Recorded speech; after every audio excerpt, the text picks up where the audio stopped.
지난 1편에서 1000상계 선수들의 레이스 세팅 방법과 함께 선수들과 동호인들의 장비 차이에 대해 알아보았다면, 이번에는 선수들 사이에 유행하고 있는 체인링 규격과 선수들이 기록 단축을 위해 가장 중요하게 여기는 부품에 대한 이야기인데요. 영상 끝에 스램의 레이스 테크 담당자가 말하는 이것만 하면 당신도 빨라질 수 있다 까지 준비되어 있으니까 오늘 영상 끝까지 시청해주시고 구독과 좋아요도 많이 눌러주시면 감사하겠습니다. But then again, all these like 32-inch wheels and all these are like kind of future thing, isn't it? Future Like, thing. What if we bring it to the current situation? Yeah, Like, all the athletes right now, Yep. do they have like a trend among the athletes on their like sizing on the chain ring? Chainring Yeah, and stuff? all that? It's a great question. Yeah, it hasn't changed drastically over the last several years. I think road biking, gearing, and is a very hot topic. On mountain bikes, T-type and the advent of, I mean, even one by, but our chainring preference and use has been maintained pretty consistent. There's exceptions, like yesterday when they race short track, a lot of athletes will go to a slightly larger chainring because it's a short track. They're just going full power for 20 minutes and good. That's it, yeah. And they may drop to 2-teeth smaller chainring tomorrow for Sunday because it's a longer course and more climbing. But that's pretty much the extent. Downhill, we haven't noticed a huge trend or a huge change in chainring use. We've noticed O-chain, which SRAM purchased, is a huge advantage and benefit to the entire drivetrain and ecosystem and how the bike works. I guess O-chain has changed, but it hasn't changed. Like 34 and 36 tooth chainring is pretty common depending on the athlete or the bike for downhill. But that's pretty much where we stick, is 34 or 36. And then O-chain, pretty much everybody O-chain. Cross country, a little bit more variation. Some athletes prefer to spin a higher cadence. Yolanda Neff comes to mind, is likes to spin a lot higher. And then the other extreme would be like Nino Schurter. We had to make some special chain rings for him because on short track I could use more. I want to go as fast as I can and I have the power. I don't think I could even turn it over, but yeah. Yeah, drivetrain wise, it was one of amazing question. Primarily for us, drivetrain is, it's such an important tool, obviously, and it needs to work reliably and every time you need to shift it. Durability for downhill is a huge factor because again, with that limited practice on downhill, you can't afford to break things and have to change. I think the reliability factor of mountain bike drivetrains is the primary focus of it just needs to work well under all conditions, and when I need to shift, I need to shift. And that's what T-Type really helped us shift under load. Very, very, very strong and durable. It was interesting going to the downhill drivetrain development. A lot of the questions we asked so many athletes years ago when we kicked off this new drivetrain project that was released this year, many athletes said, well, it's hard to give you feedback because I don't think about my drivetrain. Even the old mechanical SRAM drivetrain, they're like, that's the one part of the bike that it just works and I don't have to worry about it. I go to shift and I'm good to go. So on downhill, you're not shifting gears that frequently, not like in the cross country or in a road race. You only shift in 5 or 6 times maybe. But when you want to shift, you have to shift. It's so important that like you're in the right gear at the right time. And if you're not, you could lose the race. So that's where reliability and the trust in that you're in the right gear at the right time. It was a big jump for us to go to electronic drivetrain in downhill because it adds that level of battery and all the other complexities. But the way we rolled it out, going cross-country first and having great luck there, sort of more cross-country, enduro, and then move into downhill was very calculated and a smart move because it allowed us to learn anything we could from cross-country, trail, enduro, and then apply it to downhill. So we've had seamless integration so far with ergonomics and durability. I was so happy. Like here this week, we haven't gone through one derailleur, and I'm like, this is great. It's again back to drivetrain for mountain bikes. Is the thing that we just want to put on the bike, have it work, clean it a whole bunch, and don't really touch it. You had a great question about like a product that mountain bikers are very focused on and maybe most picky about. And I think the quick answer there would be the brakes. It's not performance of brakes, it's just brake setup. Because everybody has different ergonomics, they like where their brakes are. And so I think the product that a lot of athletes are very focused on is their braking points. Again, like none of us will ever ride like the downhillers because I would just drag my brakes the entire way down. But these guys don't drag their brakes the entire way down. They do unbelievable control, and the biggest thing I've learned is they look forward. They look down the trail so much farther forward than I do. They are thinking like 10 seconds ahead of where they are. And I'm like straight, you know, I don't want to hit that rock and then hit the rock. They brake much more deliberately. So they'll do a hard brake and then let go.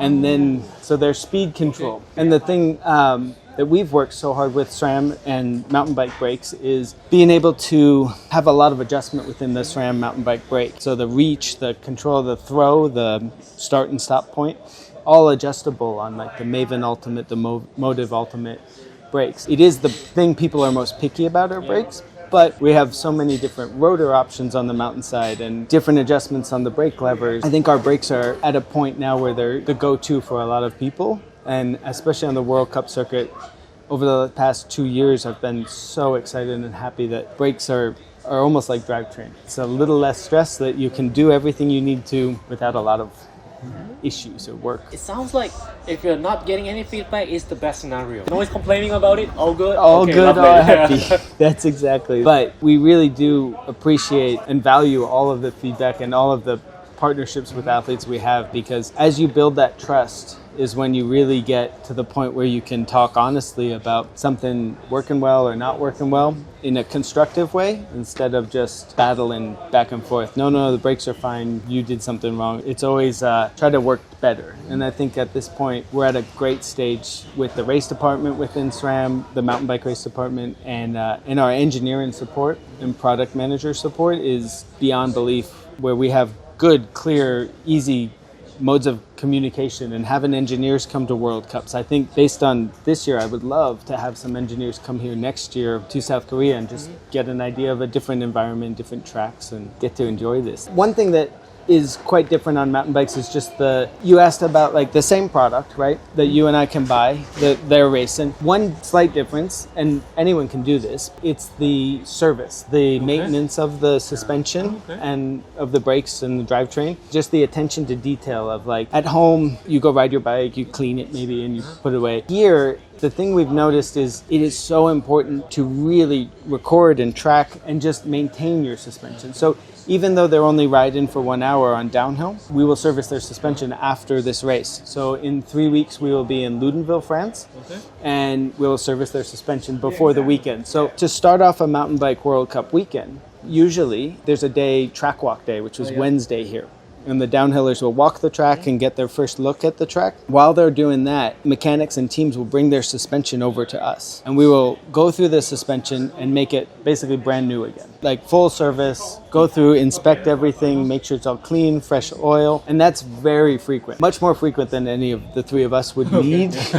But that's one reason that their fork, their shock, their bikes look like they're working so well, because they're basically on brand new bikes every time they ride. We won't service things midweek on Thursday or even yesterday, because once you service it and they're riding, you don't want to change too much. And again, it's only a couple minutes. But that's probably one of the biggest things, just for consumers or for anyone to listening, is just staying on top of mountain bike maintenance is a lot of work, but it does mean it translates into your bike working so well.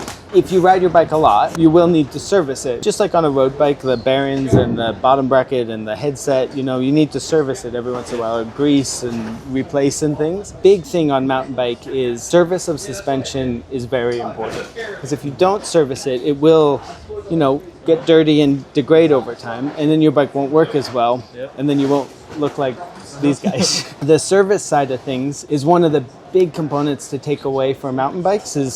It's a lot of work, but it's a lot of fun. The thing that we all love working at RockShox is just how easy it is to service suspension. A fork service doesn't require 100 special tools, even any really in-depth knowledge. You can do it pretty much step by step based on the service manual online. It's painless and a fairly quick process. Even for someone that's not very familiar with suspension, it could only take 45 minutes to an hour to do a fork service. Basic fork service, new foam rings, new oil. And if you do that once, twice a year, your whole bike will work so well on a mountain bike, and it will just continue. It's based on how much you ride. If you don't ride your bike all the time, you might only need to do it once a year. But a bit like, a motorcycle or a car where you would always do the oil change. It's a lot like that. Suspension's scary in a lot of ways because I don't want to mess it up or break it or do anything, but it does need maintenance. And the only other thing to that point is suspension is very adjustable, and there are a lot of external adjustments you can do: air pressure, rebound, compression. And I think a lot of people, I was this way before I started working at SRAM, is I was afraid to mess with anything because I didn't want to break it. But the bottom line is, one of the big things I've learned over the years is, if you spend the time, it requires a little bit of effort. You write down what your current suspension is. You know, like I have 110 PSI in my fork and my rebound is 6 clicks from fully closed. If you write it down, then anything you do to the fork, you can always go back to that. You're like, my fork's back to where it was. And so that takes a little bit of the fear out of touching suspension, because it's not scary. You can just go back to where I was and I'm back to where I started yesterday. So being comfortable or taking the time, you know, if you buy a nice mountain bike or even any mountain bike, taking the time to kind of set aside some experiments. You can add 10 PSI to your fork and go ride it and say, and then you make a little note. You're like, I went from 110 PSI to 120 PSI. And you ride your bike on a little loop and you're like, I didn't like it. It was too harsh. And then you're like, well, good. I know. I don't need 120 PSI. And then you can go back the other way and go, I'm going to go down to 100 PSI. You ride your bike, you're like, oh, it's better than it was at 110. And you're like, write that down. You're like, okay, 100 PSI is good. And then you keep going and go, I'll go down to 90 PSI. And then you're like, oh, it's too soft. And then you've kind of captured your window of like between 100 and 110 PSI, I'm happy. And then you can just keep narrowing it down till you're at 107 PSI. You're like, perfect. And so it's things like that it's nerve-wracking. I mean, suspension is obviously very complicated and there's a lot going on. But if you write things down and take the time, even an hour every couple weeks, to just make some notes and don't be afraid to make some basic adjustments, overall your experience with the mountain bike will be just so much better. Because it's meant to be adjusted for every different rider. Like you and I could be on the same bike, same setup, but I might like my fork a little softer, and that's totally okay. And you're just like, I like mine at 105, and you're like, I like mine at 115 PSI. And you're like, cool. That was another sort of takeaway for mountain bikers. If you're coming from road or just new to cycling on the mountain bike, the suspension stuff is meant to be fine-tuned to you. And there's a lot there, but there's a lot of information obviously now online with all the tuning guides and step-by-step, like try this and then try this and try this. I know personally when you get something new, electronic even for me, I don't read the manual or listen to all the tips it tells me to do, but I probably should, because I'm missing probably half the things my phone could do, but same ideas. Fork or shock, even your brakes. It's crazy, because at World Cup mountain bike events, athletes will come over, or consumers, and say, I have a problem with my brakes. And you're like, well, this does what you want it to do. And they're like, oh, was that easy? I just turned something and it's fixed. And you're like, it's pretty good. But it's hard in today's world, because that's what they are, is mountain bikes. They're not complicated, but they're very advanced, right? So are road bikes. Mountain bikes may have more adjustability, and just taking the time to read through what things do. And I know, like on YouTube and stuff, there's so many good videos, and even those are amazing resources just to watch an hour or 10-minute YouTube video and be like, oh, it's not that magic. And that's the kind of bottom line, is what we do here is not magic or anything. It's just kind of the next step of as simple as writing down 110 PSI and going to 115. We just go a little bit further with. And the athlete feedback is kind of that next level beyond what I could ever provide for feedback. I can say, I don't know what that felt like, but I didn't like it. And the athlete would be like, no, the fork is too low in this one section. I need it to be a little bit higher in this section to keep me gaining speed through this fast rock garden. And based on their feedback, a unique thing, and I think this is the same for road, each athlete here, high-level sponsored teams, will have their own individual personal mechanic that they develop a relationship and a really close bond. And it's something pretty special that they work together so well. So when we're getting feedback from an athlete compared to a consumer, the only difference is it's the athlete and the mechanic telling us what they feel and what they have. And the mechanic will say, well, when we made this change, we had a flat tire. Okay, that's good to know, because we don't want flat tires, because you won't win the race on a flat tire. A consumer will say, I don't like this section. My fork feels too slow. Oh, that's easier. We can address that together. But difference on the World Cup teams is the mechanic relationship is something you have to take into account as well. So it's just one more person involved, but it's a good thing to have because you can bounce ideas off and then go to the athlete and work together with everyone. I'd like to know what do you expect of a future suspension system? Interesting. I know. Digital one or something? Yeah, no, it's a great question because I think flight attendant is right now still in its infancy in terms of how successful it is and what it can do. And we're still kind of coming to terms with how to optimize flight attendant from RockShox on the different tracks and everything. And I think there is a lot to be done with the electronic suspension, absolutely. In terms of future, I think we're pushing the envelope on materials and we're down to like the really small things make a big difference. And so anything we can do to make the suspension run very, very, very smooth and optimizing like air pressure, air chambers, and these guys are absolute experts on shims and oil flow. And so long term, I don't know. It's probably going to change so fast and so much. I'm not 100% sure in 5 years, but I know short term, it's really getting that last 5% of the performance out of a fork or a shock. I think integration with frames is very, very key. It's incredibly important to mimic or to match the kinematics of a frame to what suspension's capable of. And so instead of, again, like not fighting each other, but working together, I think that's where we see it right now on Scott bicycles and RockShox works really well together because rear shock is integrated in the frame. That kind of thing is pretty exciting. And that may be the next future of like elevating where we can go is just really good partnerships within the industry, bringing everyone together. It's working together instead of like, oh, I made this frame, now you make a shock and let's see how they go together. It's like, no, we'll work on it together. SRAM and Specialized did that very effectively with their downhill bike that was just launched, that Loic Bruni and Finn Isles are racing on this weekend with the drivetrain. They worked like partnership for the last 3-5 years, making that frame and the special drivetrain work together. So I think more of that would be exciting in the future. When everything gets like electronic, so Yes. that means you get to collect a lot of data from all the athletes and the consumers like us as well. How do you like consume all this data and then The data- bring it back to the product? Right, it's a great question. And I think like we're very conscious of privacy, especially athlete driven, like we don't share anything that athletes have. If we do a dedicated test with an athlete or a team and we have permission and we work together, our engineers there, maybe that team's engineers from the frame company is there, because we do want to respect that like privacy, because with all that data, it's just like online, privacy is important. But there are opportunities that are incredible with data acquisition, and we're in the early stages of that, of sharing information and working together without crossing that line of infringing on privacy and stuff. But there's so much data now that we didn't have access to 5 years ago.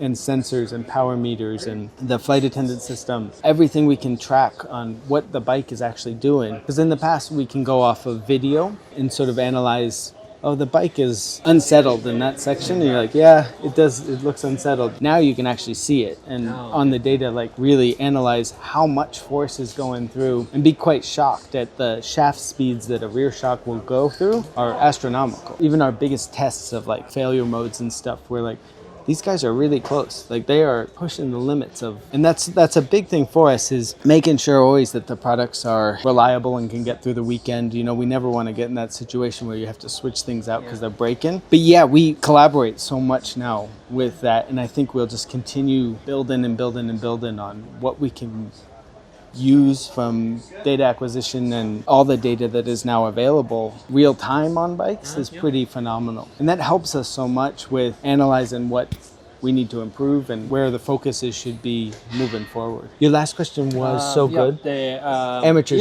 looking for a magic trick and one small change that leads to a huge performance. This is funny because it's not necessarily related to SRAM and RockShox, but mountain bikes tire pressure is incredible. Like you change your tire pressure and it can impact your whole ride and your whole bike and how much grip you have. So like if we go up and watch downhill, the accuracy of tire pressure and always checking it, right? It takes 10 seconds to check your tire pressure before you go on a ride. Just put a tire pressure gauge on and be like, yep, it's where I need it to be.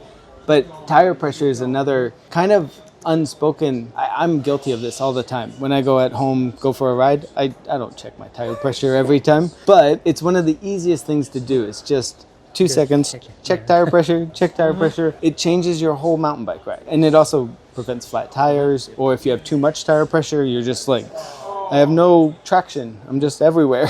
And that's a really easy thing to do, is just check your tire pressure, write it down again. I like this tire pressure. Different tracks, we change tire pressure all the time. It's funny that it's such a small thing, but it impacts everything else on the bike. Your braking, your traction. So it's like those simple things. And just maintenance. I think mountain bikes, I'm definitely not saying they don't take as much maintenance as road bikes, but the dirt and the mud and the stuff is just keeping the mountain bikes clean after your ride is very, very helpful for prolonging like how the bike will work well longer.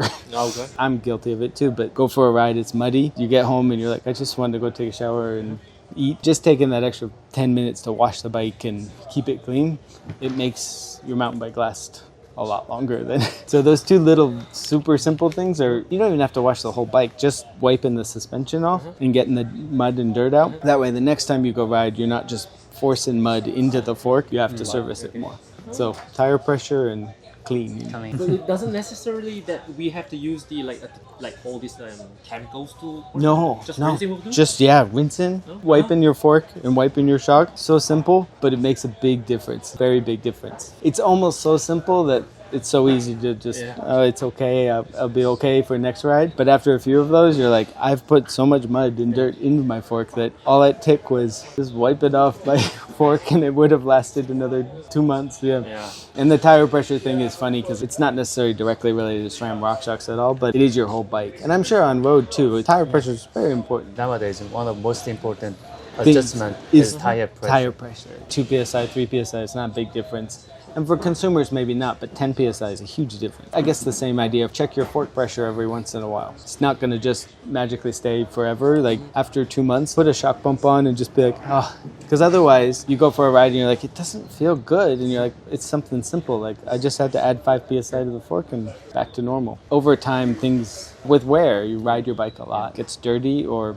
you just forget to check your tire pressure, your fork pressure, and your whole ride can be not as fun. But yeah, it's fun. I'm so happy to be here and just South Korea is just phenomenal. I can't wait to come back. Hopefully ride more bikes next year when they come a little early. Hope to see you again next year. Thank you. So much, Nice to Evan. meet you. Yeah, thank you, thank you. Jamie. Appreciate it.